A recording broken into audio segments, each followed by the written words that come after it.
And now let's talk about feathering our selection and anti-alias. So zooming out,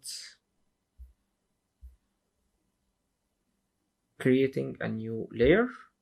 And now we have feather option set to 0 pixel and we have anti-alias selected. So let's start drawing our circle, pressing shift to have a perfect circle.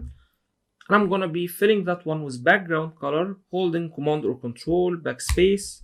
We can fill it as well with foreground color, pressing alt or option key, backspace. However, I'm gonna keep it as it was on black, pressing command or control Z. And let's zoom in so we can see the difference while we draw our next one. And now let's draw another one, disabling anti-alias, and click and drag, pressing shift, fill it with black, command or control backspace. And let's draw another one. However, let's enable anti-alias and increasing feather all the way maybe to 50 pixels or so. So you can see how it's gonna look like. Maybe drawing in here, pressing shift also, and filling that one with black, command or control backspace. And instantly you can see the difference while we applied feather. So we have a very soft edge in here. Unlike that one, we have a hard or sharp edge. So in that feathered selection, we have a smooth transition for our fill color. And also we have some transparency around our selection. While if we zoom in here, let's disable our selection, pressing command or control D. Maybe zooming out a bit. So here we are above 300 zoom level, as you can see. And while we enabled that anti-alias option for that circle, we have smooth and sharp edge, because Photoshop in that case will be trying to give you a smooth curve.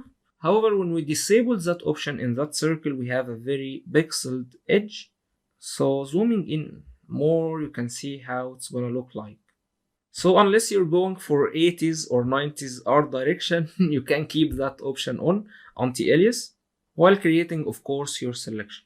And also zooming out a bit, you can be drawing circles either with a specific ratio or size.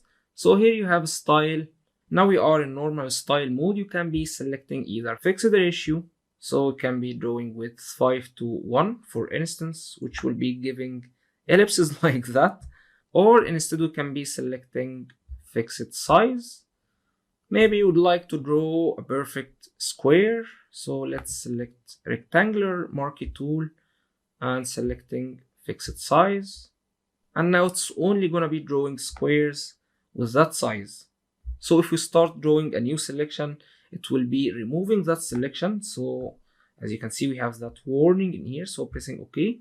And let's start drawing again. Now we have a very precise size for our selection.